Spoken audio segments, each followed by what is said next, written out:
Teen age parenting को सबसे कठिन माना गया है।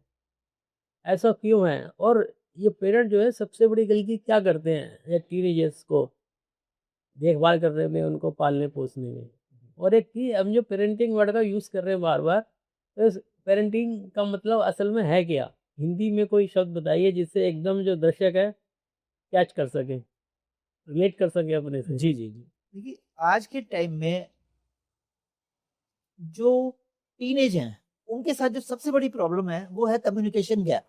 हमारी एज और बच्चे की एज में अगर आप टीनेज होता है 14-15 के आसपास बच्चे हुँ, ज़्यादातर और तब तक पेरेंट जो है 40 और 50s के बीच में आ चुका होता है। हुँ, हुँ, दैट मीन्स 30 इयर्स का करीब गैप होता है। वो जो गैप है, वो कम्युनिकेशन गैप बन जाता है बिकॉज़ जनरेशन गैप आज पहले ज़माने में 25 साल में 1 जनरेशन होती थी। हुँ, हुँ, अगर आप आज के टाइम के बच्चे देखो तो हर 2 साल बाद 2-3 साल बाद बच्चे का जो वो बच्चा आ रहा है वो पहले से चेंज आ रहा है। हुँ, हुँ, बिल्कुल। तो कम्युनिक जो जनरेशन गैप है अब 3 साल वाला हो गया है। तो अगर आप पहले हम 25 साल में या 30 साल में 1 जनरेशन मानते थे, आज 30 साल में 10 जनरेशन हो जाती है।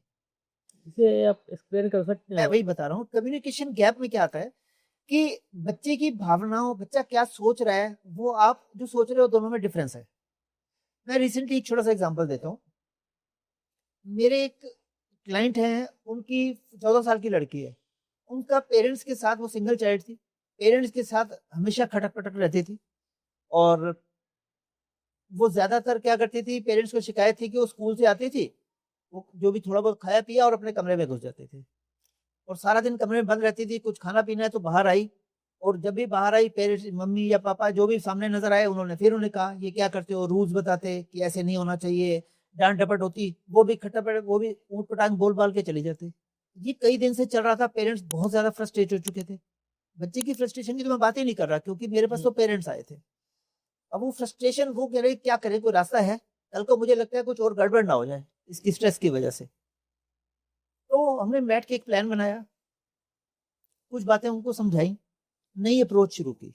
इनिशियली पेरेंट्स ने रोक-टोक, बात-बतंगड़ बनाना सब बंद कर दिए और बच्चे को एक ही बात कही कि आज से हम ऐसा करेंगे शाम को किसी भी टाइम में कॉमन जो भी हमारा एरिया है घर का, हुँ, उसमें बैठेंगे सब और कोई डिफरेंट टॉपिक नहीं, कुछ नहीं इकट्ठा बैठेंगे और कोई डिस्ट्रैक्शन नहीं, कोई फ़ोन नहीं, कोई कुछ लैपटॉप नहीं, कुछ नहीं।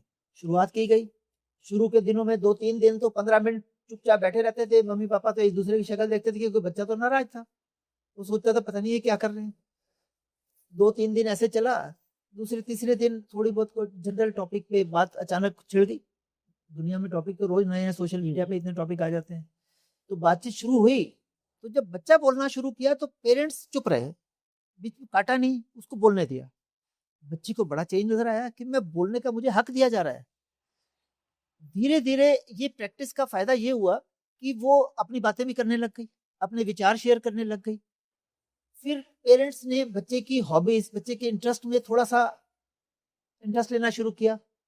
उसका बेनिफिट ये हुआ कि बच्चा राय लेने लग गया। जैसे कुछ भी उसकी अगर सिंगिंग हॉबी है तो वो पूछने लगी कि मैं कैसे गा रही हूँ?